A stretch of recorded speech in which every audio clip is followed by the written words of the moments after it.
The problem is in the God of Islam.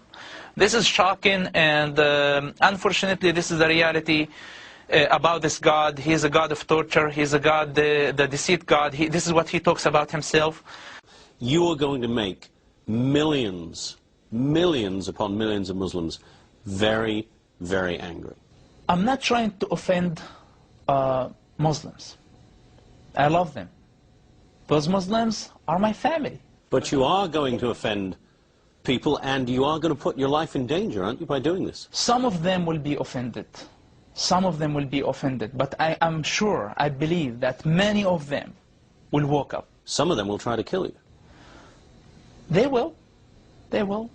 If they will kill me, they will kill this body. But the question, what about my soul? What about my ideas? What about my beliefs that I shared with everybody? Will they be able to kill this? I don't think so.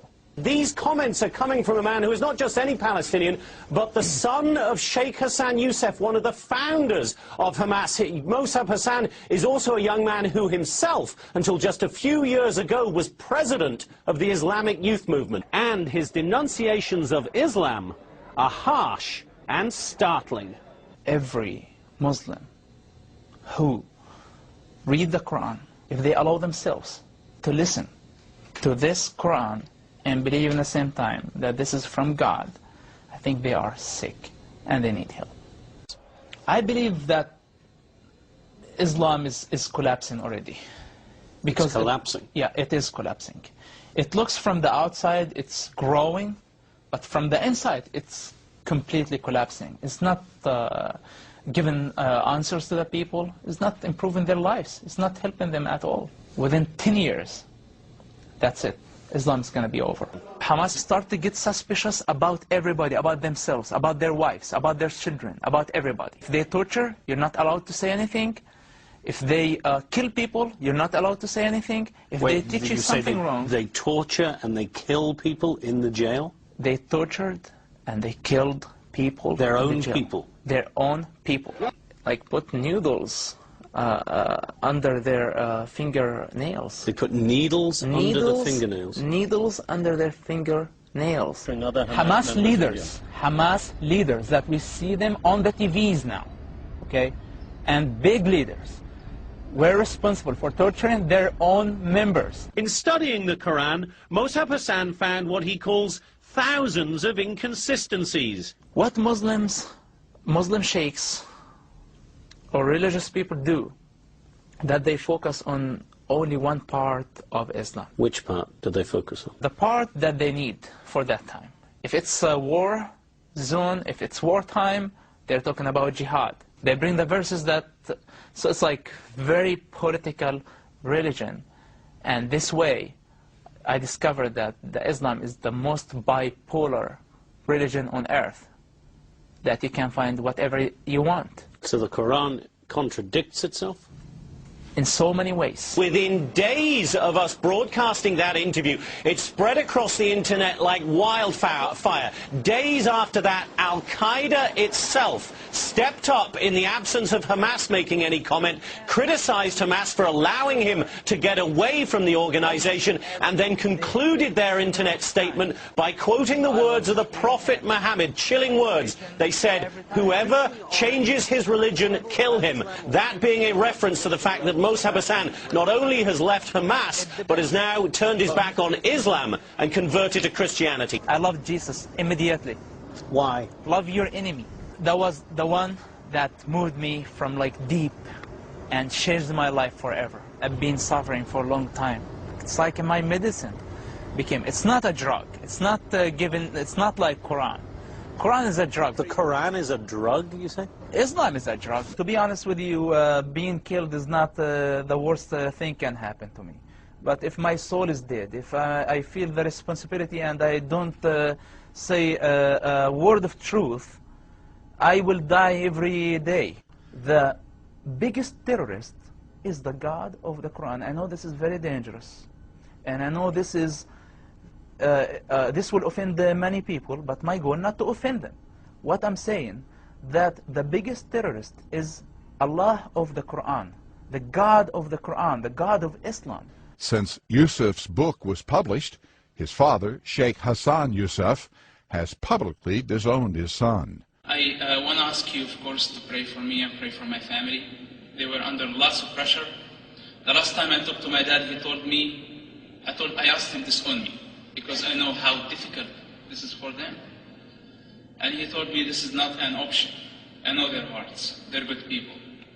But unfortunately, their God doesn't have a minimum amount of humanity. He unskinned their humanity. He wants them to be beasts. Our problem is with their God. Our problem is with their ideology. Please do understand the difference between Islam and Muslims. Please, Muslims are wonderful people. The worst criminal terrorist Muslim has moralities, responsibilities, logics than the God of the Quran. And what I see that governments are hunting the street drug dealers when they are trying to catch somebody like Bin Laden. How old Bin Laden is? 50 years, 60 years, and how long he's gonna survive? For the next 15 years? We have a problem with a gangster has been for the last 1400 years, and he will be there for the next 500 years if nobody will stop him. And our war is with him. My war is with him. My God's war is with him. If Jesus Christ was here now, right now, and you ask him a question, what do you think about the God of the Quran and the God of Islam? What his answer will be. But I'm telling you, the problem is much bigger than Hamas. The problem is in the God of Islam. This is shocking, and unfortunately this is the reality about this God. He is a God of torture. He is a God, the deceit God. This is what he talks about himself. Islam as a religion in general is a lie wrapped with some facts and truths, and I'm talking this with the authority of somebody who understands exactly what Islam is all about. And it's the biggest lie in history, in my opinion.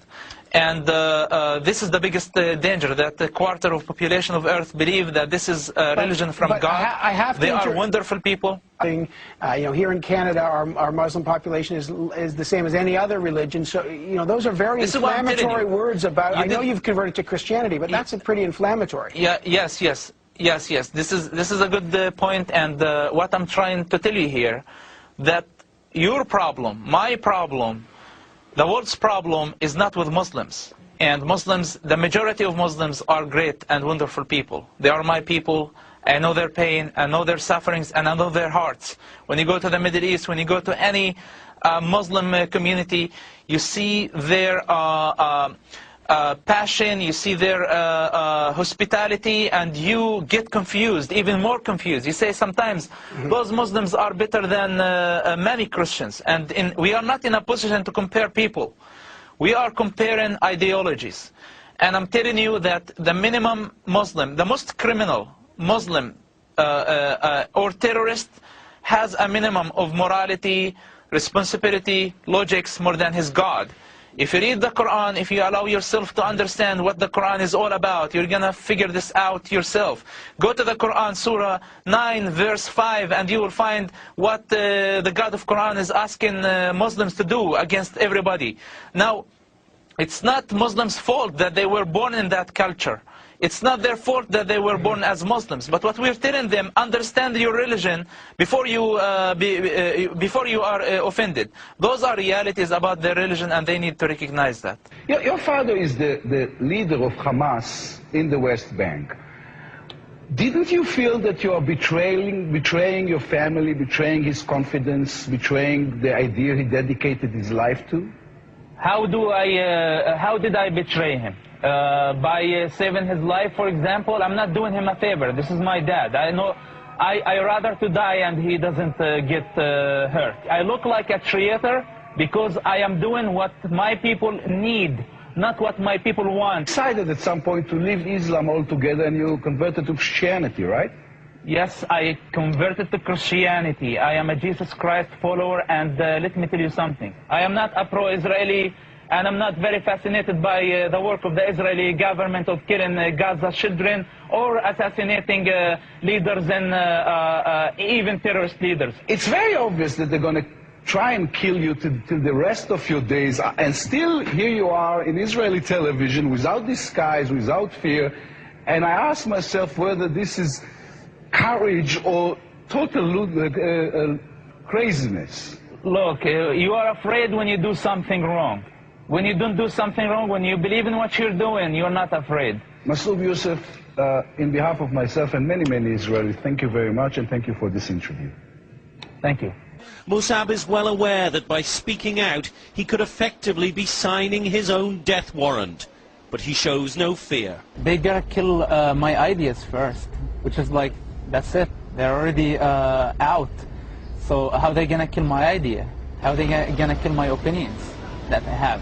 This thing that they can do, they can't kill my body, but they can't kill my soul.